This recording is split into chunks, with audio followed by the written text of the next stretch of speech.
Live from WRAL News Headquarters in Raleigh, your number one source for local news. WRAL News, coverage you can count on. Police in Durham are investigating an overnight deadly shooting, and this morning we are walking you through what we have learned about this so far. And it's a super beautiful morning out there. Lots of gorgeous sunshine. We'll talk about how dry it's likely to be this week and beyond. Plus, with just 2 weeks left before Election Day, 15 particularly, more than 1 million voters have already cast their ballots in our state. The final push from presidential candidates to sway undecided voters. A lot of things that we're working on covering for you here on WRAL News. Thank you so much for waking up and joining us this Monday, October 21st. I'm Chris Lovingood. We're going to get you started on your weather forecast today. So you're waking up, chances are you're going to need a jacket walking outside. Then you will take the jacket off and then likely put a sweatshirt on later in the day, Elizabeth. It's going to be one of those days, layers. And then, where did I put my jacket? You know how that goes. Yeah, that's me, even though I'm not a kid, really. 46 degrees our temperature here in downtown Raleigh. 44 is our dew point, so it's nice and dry. Really comfortable heading out the door. We've had just a couple of spots in the 30s, 36 in Roxborough, and a couple other places up near the Virginia line. It's 41 in Rocky Mount, 42 in Goldsboro, 42 in Southern Pines, but no widespread frost with our temperatures mostly in the 40s. Gorgeous afternoon at the State Fair. We hit 70 by lunchtime, 77 the high this afternoon, and of course it will cool down quickly if you're there during the evening. We are watching Oscar. This is the brand new 8 o'clock advisory that just came in. Winds continue to decrease in speed down to 45 as opposed to the 5 o'clock advisory at 50, but it's just kind of sitting there, not really moving, sitting there just moving west at 2 miles per hour. So it's sitting over the eastern tip of Cuba, but eventually it picks up some forward motion and moves across the Bahamas. There's a front that will keep it from approaching the United States. I'll show you what that front will bring us right here. Coming up, Ken. Elizabeth, at 8:01 happening now with the WRAL Traffic Center. We want to get right to what's happening there in terms of what we're seeing. This serious crash at I-540 in the westbound lane. It's really has really cleared up, but it's still on our sensors because we're seeing a little bit of delay there this morning. But right now you see traffic is flowing nicely in those westbound lanes, so nothing to worry about. If I-540 westbound is part of your morning commute, you're good to go this morning. We do want to isolate Durham this morning because we're seeing some major slowdown there heading into the Bull City this morning. That's, of course, coming off of the I-40 westbound. You're heading into I-885 this morning. We just checked the sensors. Here's what you're looking at. You're looking at maybe an 8-minute delay heading into the Bull City this morning. That was up to double digits about 15 minutes ago. So things are getting better as you're heading into the Bull City. If you're a little concerned this morning, Highway 70 to Durham might be an alternate route. Of course, that's depending on where you are. Isolating the Beltline this morning, we're seeing the real slowdown around the Cary area, around Carytown Boulevard and those areas right there. Figure out exactly what's going on. It could be something more than just a morning congestion. I'll let you know in about 10 minutes. Of course, we're seeing the northern loop for the Beltline. That's the usual slowdown that we're seeing this time of the morning. With traffic constantly changing, tune us in on the radio, 101.5 HD3, anywhere in the Triangle, or you can listen to us at 99.3 FM in Raleigh and 96.5 FM in Durham. Your time is 8:03 this morning. A woman is dead because of a gas station shooting that happened just before midnight in Durham. And this happened on Fayetteville Street. WRAL's Laura Levine joins us live. She is at the Durham Police Department. Laura, police were on scene investigating for more than 5 hours this morning. Investigators are now here working to determine the circumstances around this shooting. This happened less than a mile away from police headquarters here on Fayetteville Street. Let's take you to the scene. In this video, you can see the entire parking lot of the Citgo gas station there surrounded by that crime scene tape. We also saw the forensics team, the fire department, as well as that mobile command unit set up. A lot of the attention focused in the parking lot there again. So investigators, they got the call just before midnight. That's when police arrived and found a woman suffering from gunshot wounds. She was rushed to the hospital where she later died. Right now, we are working to learn what led up to this shooting. Police also have not released the identity of the woman who died. Laura Levine, WRAL News in Durham. A woman is facing DWI and reckless driving charges because of a rear-end crash on I-40. What you're seeing here on your screen is video from the WRAL Breaking News Tracker. This was taken around midnight. The crash happened in Johnston County near Clayton. Troopers say the woman was taken to the hospital, and she's also accused of driving without a license. As for that other driver, that person was not hurt. More than 1 million North Carolinians have cast their votes for the 2024 presidential election. Let's get over to WRAL's Kelsey Coffey. She's live at the John M. Brown Community Center in Apex at the polling place. And Kelsey, I mean, this is happening during a time both the Harris and the Trump campaigns are stepping up their game with Election Day 15 days away. Chris, it is, and the polls just opened about 5 minutes ago for today's early voting. But if you can see here, there's already people that are lined up outside of this polling location in Apex. Now, this particular location is historically one of the busiest early voting locations in Wake County every election season. So we're expecting to see dozens of more people come here in the next few hours or so. But you can also see some people waiting in long lines to cast their ballot last week. North Carolina voter turnout is higher this year. This year's early voter turnout during the first 3 days of in-person voting is up 2.4% from 2020. That's according to the State Board of Elections.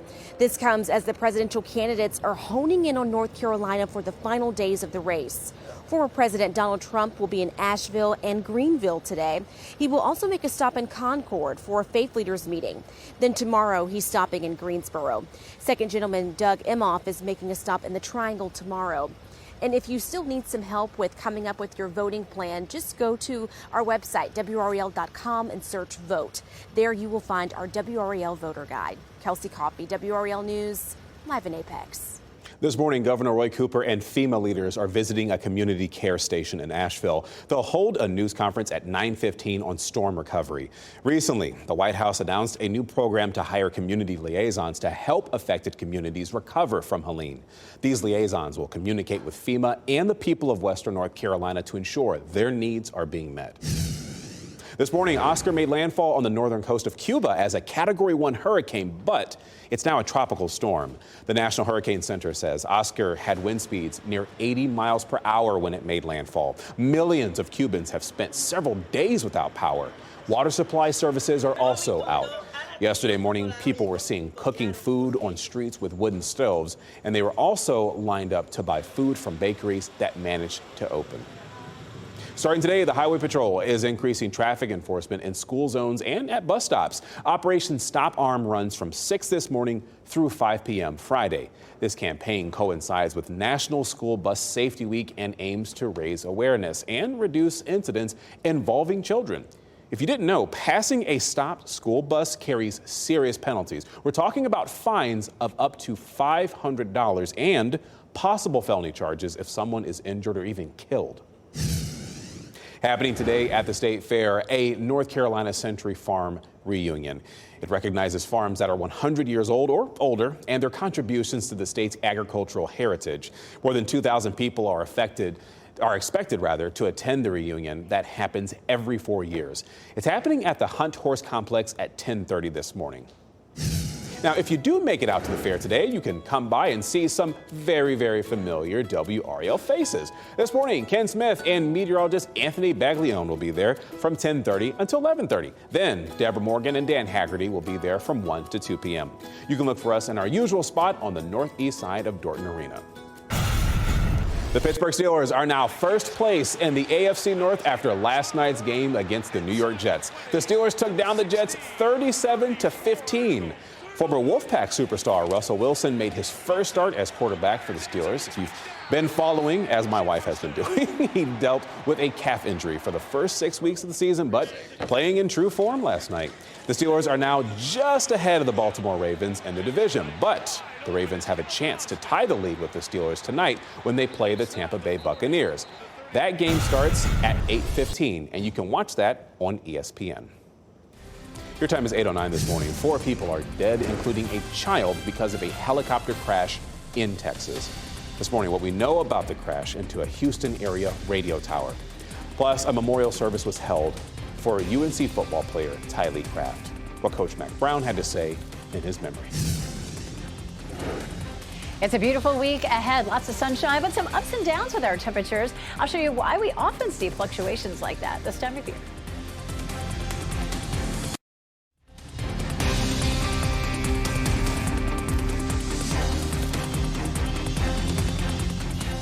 Well, this is nice, right? North Hills, beautiful way to wake up. The skies are clear and blue this morning there. It's nice to see the horizon A little hazy in the distance there. Some people waking up to some fog this morning, but things are clearing out. Meteorologist Elizabeth Gardner is tracking the beautiful start to your day. 4 cameras behind you there. It looks like, what is that, Apex with the brightest sun, it looks like? Yeah, Apex looks gorgeous down here, doesn't it? Fire truck going by, but beautiful blue skies. We've got Fayetteville, Raleigh, and Chapel Hill. It just looks beautiful across the viewing area. Chapel Hill's courtesy of Top of the Hill Restaurant. All this beautiful weather courtesy of a high pressure system that is keeping us dry. And here's the reason for that.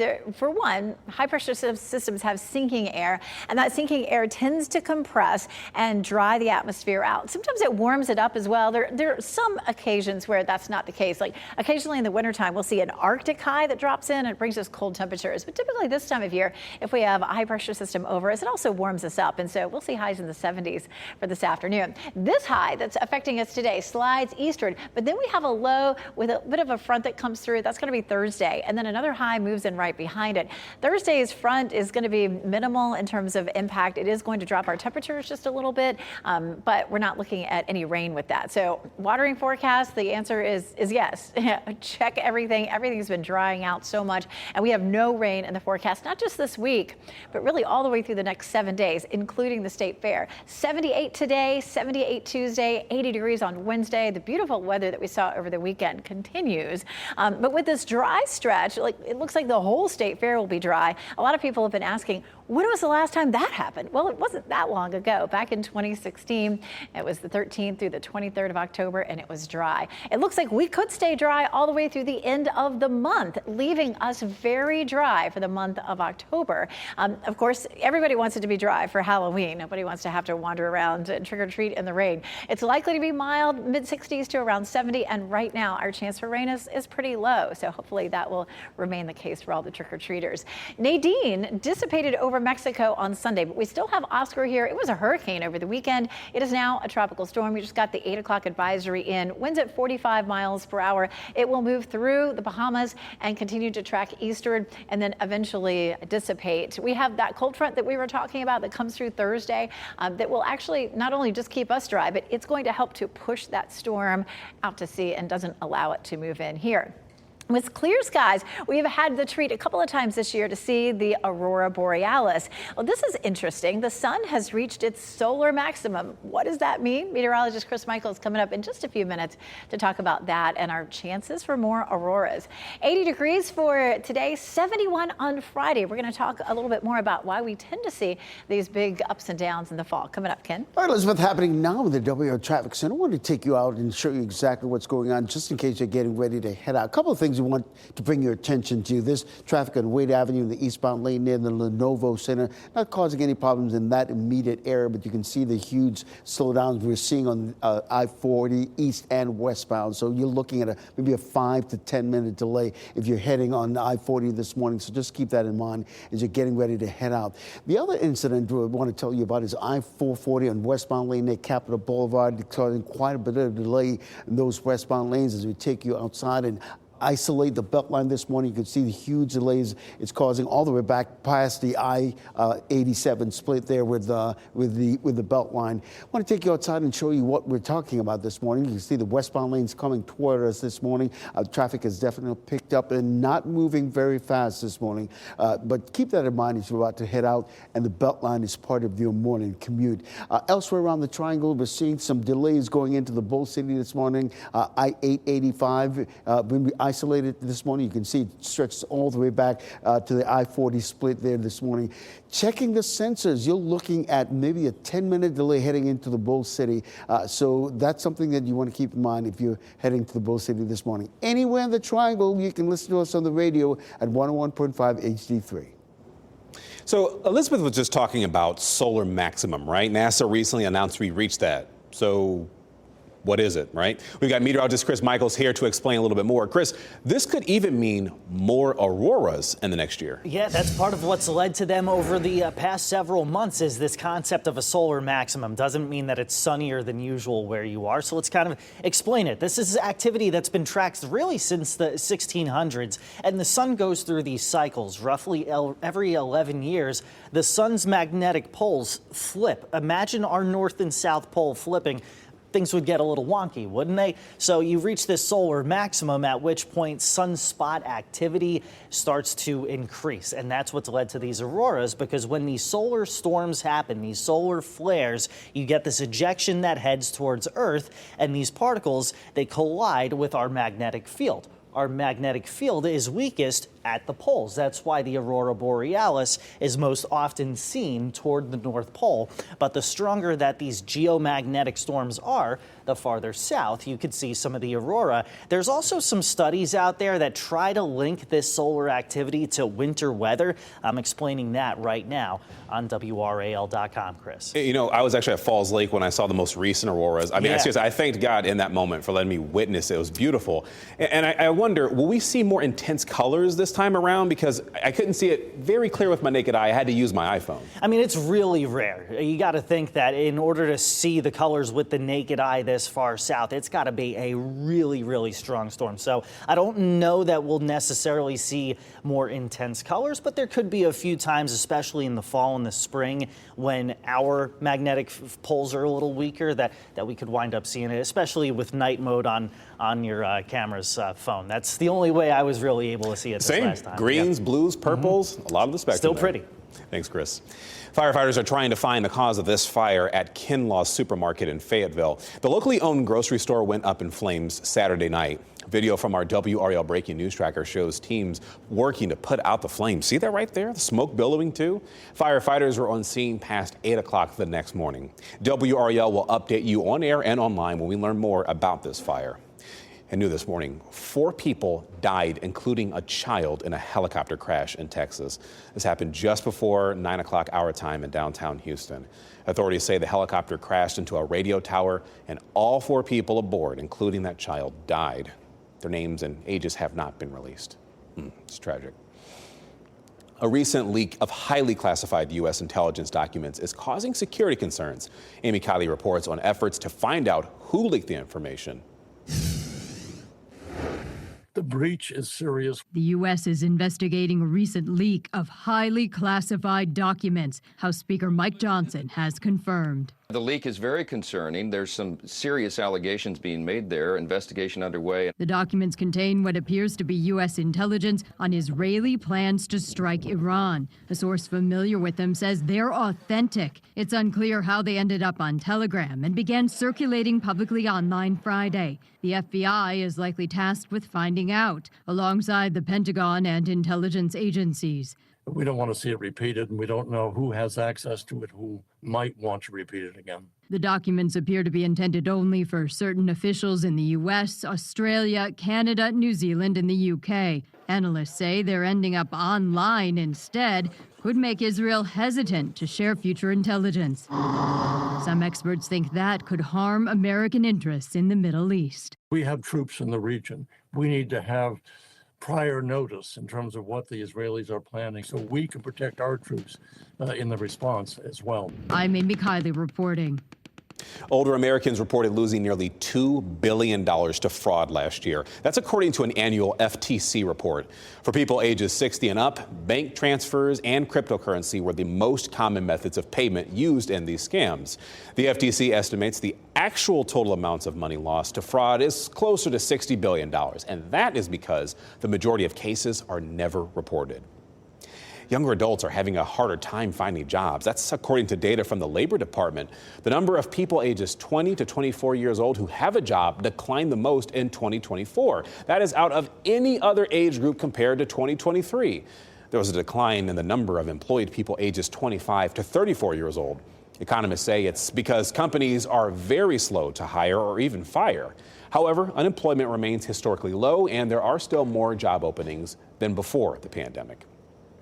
Friends and family members gathered to honor UNC wide receiver Tylee Kraft. Kraft died on October 12th. He was diagnosed with a rare form of lung cancer in 2022. Family, coaches, and teachers came together at his high school in Sumter, South Carolina for a celebration of life. UNC head coach Mac Brown says that, well, Kraft outlived his original diagnosis with a purpose. I mean, they said he should have been gone a long time ago. He had stage 4 cancer 2.5 years ago. And they're talking about months, and here's a guy that lived 2.5 years. Brown says Kraft didn't miss a meeting or practice, and he always had a smile on his face. East Carolina is looking for a new head coach because Mike Houston was fired after 5 seasons. Athletic Director John Gilbert made that announcement yesterday, and that happened just one day after the Pirates lost to number 23 Army 45-28. Defensive coordinator Blake Harrell will be interim coach for the rest of the season. Your time is 8:23 this morning. The State Fair, a sold-out concert and construction caused many problems for drivers in Raleigh over the weekend. How the Lenovo Center is responding to criticism over holding the concert the same weekend as the State Fair. As you get into your car, tune to WRAL News Plus on your radio. In Raleigh on 99.3 FM. In Durham, 96.5 FM. And everywhere on 101.5 HD3. Good morning. Your time is 8:26. I'm Chris Lovingood. We've got meteorologist Elizabeth Gardner here to start your day off. A little chilly, but things will warm up.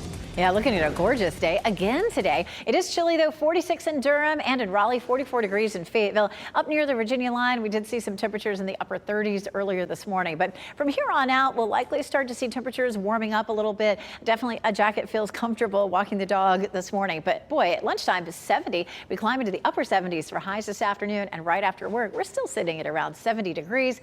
Sunny skies all day, Ken. All right, happening now in the WRAL Traffic Center, some congestion building on some of our major roads this morning. We're talking in particular right here on I-40, those eastbound lanes. You see what's happening in terms of I-540 in those westbound lanes. There's a lingering delay that we've been seeing as a result of a crash this morning. You can see the tow truck right there in the median trying to haul that vehicle away. We're going to keep monitoring this to let you know how it's going to affect your morning commute, particularly if you use I-540 this morning. We're also seeing a major slowdown as a result of this crash there on Wade Avenue. I'll have an update at the bottom of the hour over on Fox 50. All right, we'll see you in just a bit, Ken. Thank you. A woman is dead because of a shooting just before midnight in Durham. This happened at a gas station on Fayetteville Street. Police say they found the woman who was shot, and when they arrived on scene, that's where they saw her. She died at the hospital, though, and no arrests have since been made. Starting today, the Highway Patrol is increasing traffic enforcement in school zones and at bus stops. It's a part of Operation Stop Arm. It runs from 6 this morning through 5 p.m. on Friday. The campaign is happening during National School Bus Safety Week. The goal is to raise awareness and reduce incidents involving children. Next on Fox 50, how to find WakeMed's mobile mammography bus to get your free mammogram.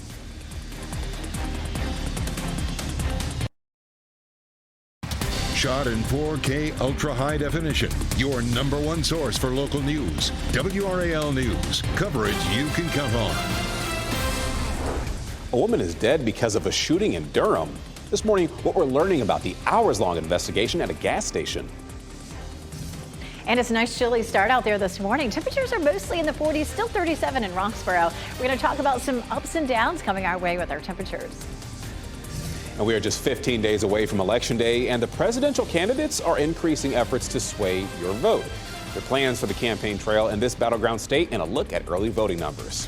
Plus, sports fans from coast to coast are celebrating 2 big wins, 3 if you're a Pittsburgh Steelers fan. The New York Liberty's first WNBA championship and the LA Dodgers heading to the World Series for the 4th time since 2017.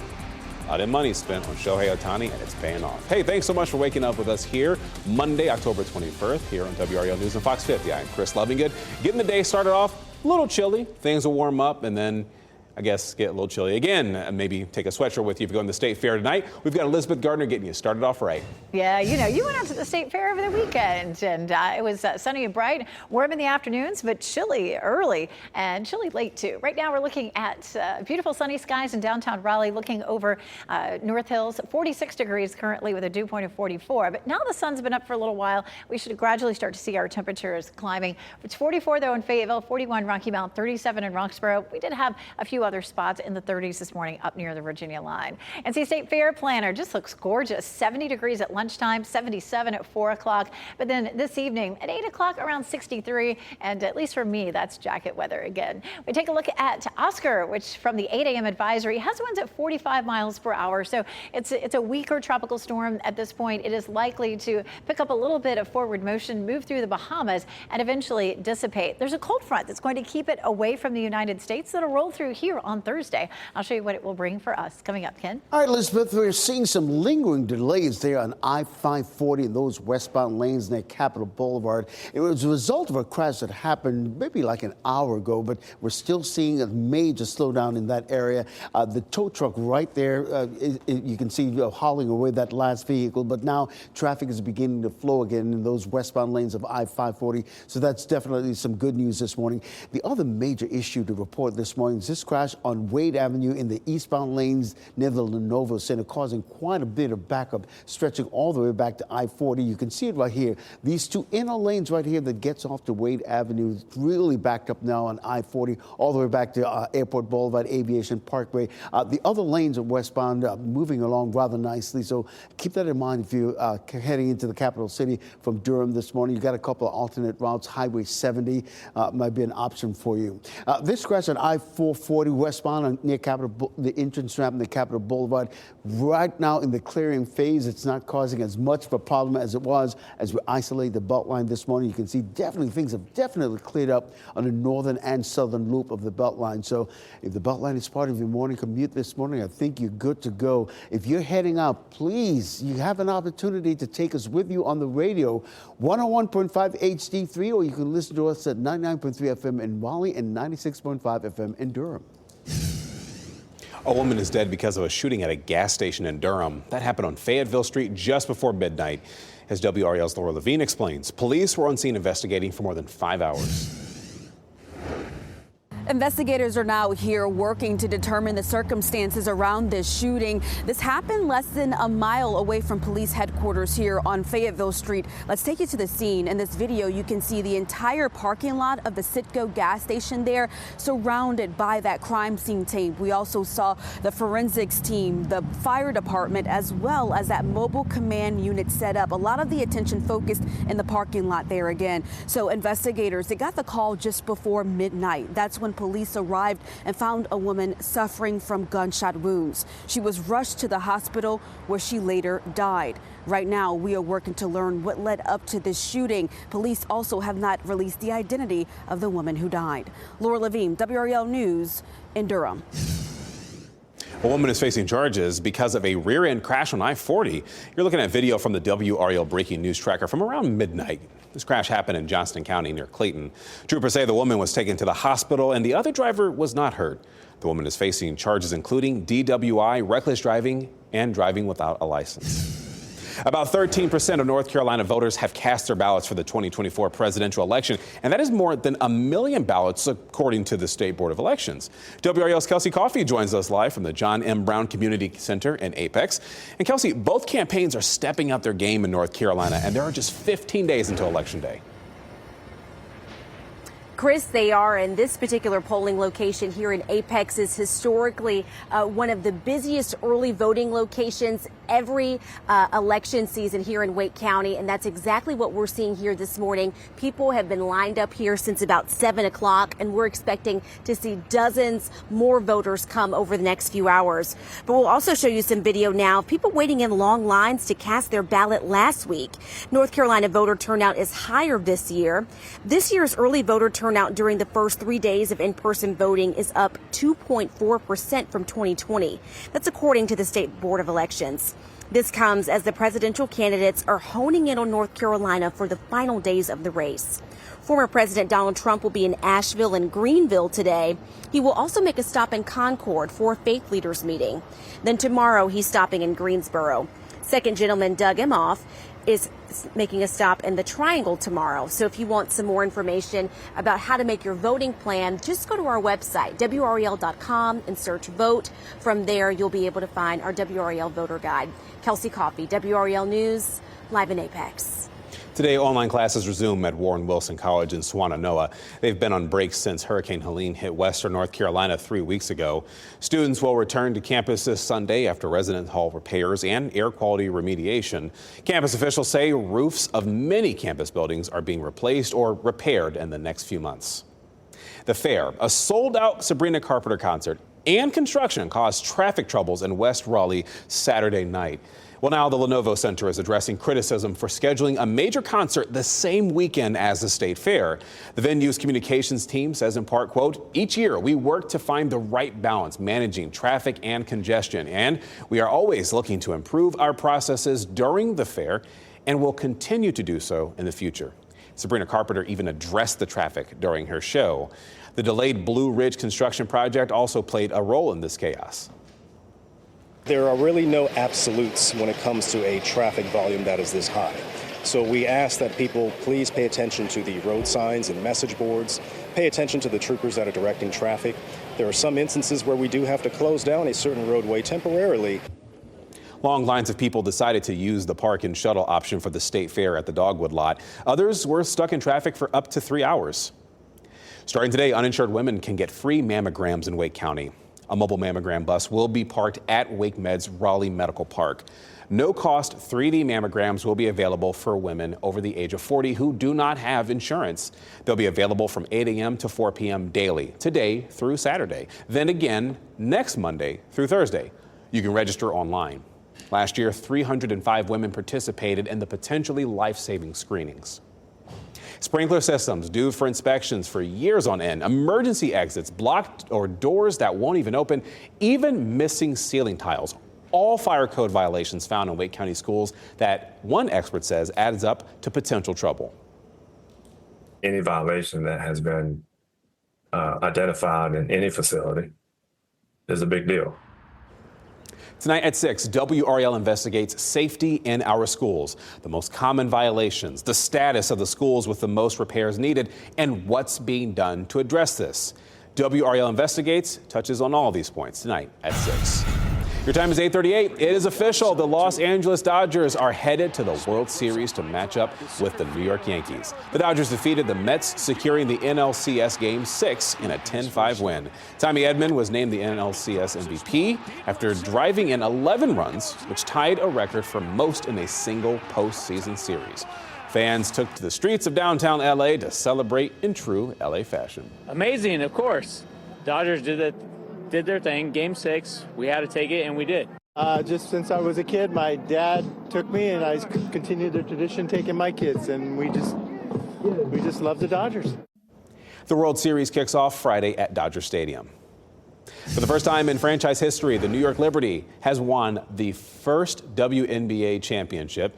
They defeated the Minnesota Lynx 67-62 last night in an overtime thriller, winning the series in 5 games. The Liberty's Breanna Stewart scored 2 free throws with just seconds left. Congrats to that incredible season. A dock collapse in Georgia led to the deaths of at least 7 people. You got to look at the rescue efforts after dozens of people who were being loaded onto a ferry fell into the water. Plus the effort to bring Hollywood to Africa. We'll tell you what Idris Elba's new project, building studios in Zambia.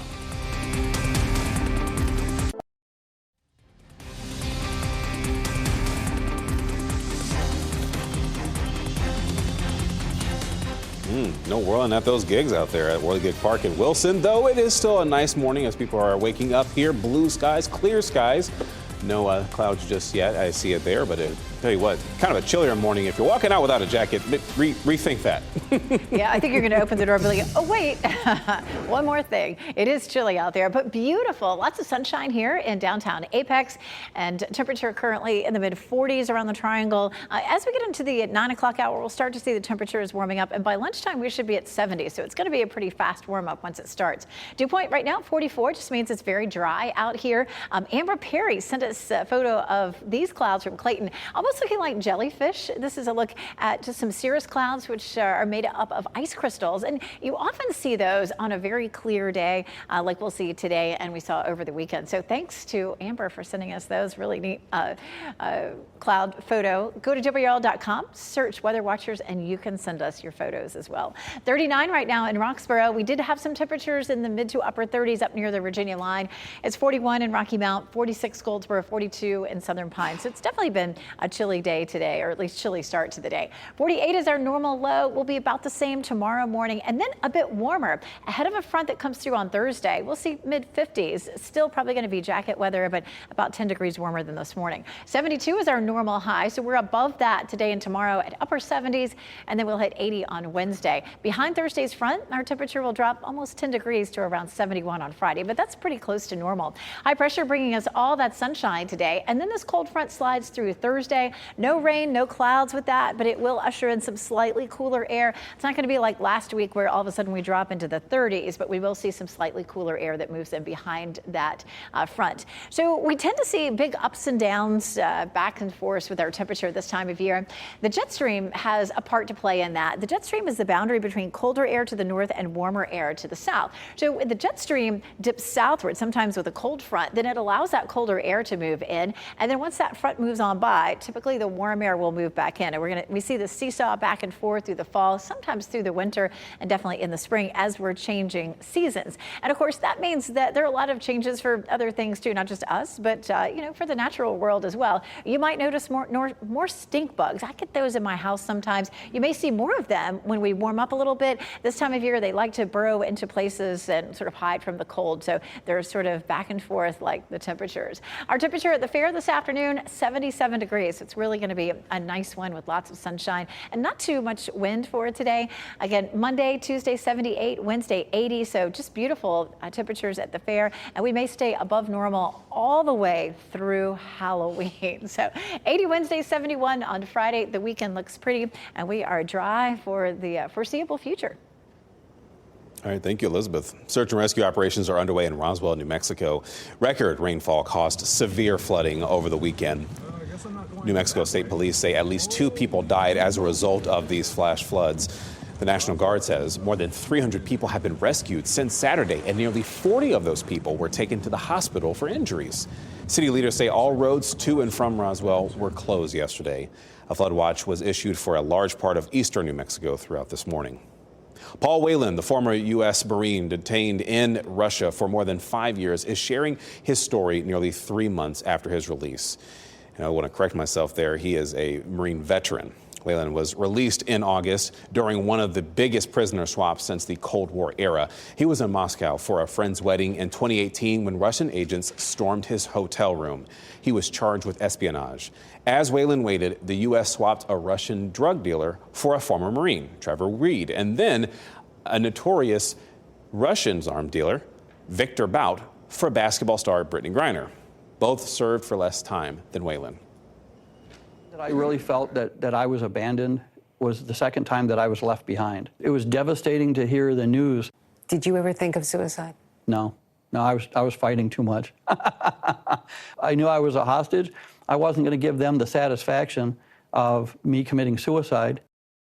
Whelan says he has some mild medical and dental issues to deal with and believes he is suffering from lingering PTSD. And now he says he is focusing on readjusting to regular life.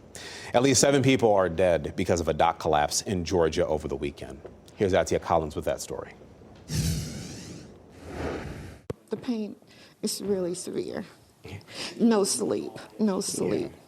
Fran Timmis Lewis and her brother are still checking on members of their group who had traveled to Sapelo Island to celebrate the Gullah Geechee Cultural Fair.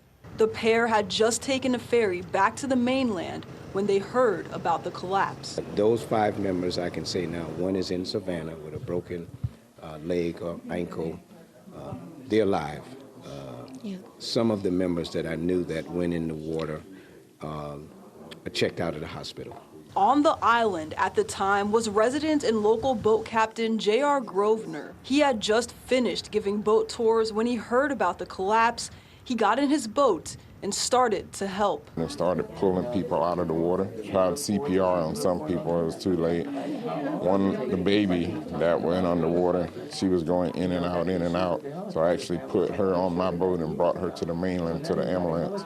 You know, if I wasn't there to bring her across, she might have didn't make it. But she actually made it and she's safe. State officials say 20 people went into the water when the gangway collapsed. 7 died and 3 are still in the hospital with critical injuries. They call it a catastrophic failure caused by structural issues. At this press conference, residents of the island say they are heartbroken for the victims and their families. In such a tight-knit community, people who were there say everyone has been touched by this tragedy. We are family. We truly are. And this is just the beginning of another level in which we will be helping each other. We're hearing from more of the people impacted by a double murder in Hope Mills. 2 window cleaners were killed at a home on Yarborough Road, and later, officers found the suspect's vehicle in Mount Airy. There was a chase, there was a shootout with police that ended in a head-on collision. One suspect, Desmond Moore, was killed by police on scene, and the other 2 were arrested. The victims were 21-year-old Arthur Acosta and 32-year-old Jefferson Taylor Duggins. The owner of the window cleaning company spoke out about his feelings in the midst of this tragedy. This tragedy is so senseless. It's so brutal. We can't even put it into words. We're really hurting for our team members' families. Chris Graham also thanked everyone for their prayers and support of the GoFundMe that benefits his late employees' families. Sean Diddy Combs is facing a new wave of sexual assault and rape allegations. NBC News reports that 5 new civil lawsuits were filed against him yesterday in New York. The attorney who filed 6 other suits against Combs last week filed these recent suits. The lawsuits include allegations that Combs assaulted or raped the plaintiffs in separate incidents from 2000 to 2022. 2 of the plaintiffs are men and 3 are women. That includes a woman who claims Combs raped her when she was 13 years old. The suits also accuse him of drugging 1 of the men and 3 of the women. Listening to soothing music can have many benefits, even helping patients recover from surgery. A new review has found patients can actually end up taking fewer painkillers when they're enjoying pop tunes and even smooth songs. Doctors say patients can be frightened or disoriented after waking up from surgery, and so music can help them calm down when they wake up. Researchers say listening to music lowers stress levels, and that can reduce the need for painkillers. We're getting our first look at a new take on the 1940s horror classic. Here's David Daniel with the Hollywood Minute. Hello? We were in an accident. Daddy, are we gonna die? No, it's my job to protect you. And we were attacked. I think my husband was infected. Christopher Abbott is going through some changes in the first full trailer for Wolfman. Lee Wanell, the director of 2020's The Invisible Man, returns with a new take on another classic monster movie. Wolfman comes to life in IMAX and other theaters January 17th. I got a kid who wants someone who speaks Russian. My Russian is terrible. I can't even roll my R's. No. A great start for Anora. This year's Palme d'Or winner, the top prize at the Cannes Film Festival, earned an estimated $540,000 in just 6 theaters in its opening weekend. That's $90,000 per theater, the best average of any movie so far this year. In Hollywood, I'm David Daniel. Movie star Idris Elba hopes to bring Hollywood to Africa. He's launching a global entertainment hub for film studios to be built across the continent. And he plans to start the project in Zanzibar, where the government has already promised to contribute 200 acres of land. Elba says he hopes to open doors for young Africans to tell their stories and manage their own money. A lot of people trying to invest in Africa right now, and this is just the latest effort to do that. Your time is 8:53 this morning. Just in case you missed them, we do have a look at your winning lottery numbers. And of course, we'll get you another check on weather and traffic in just a bit.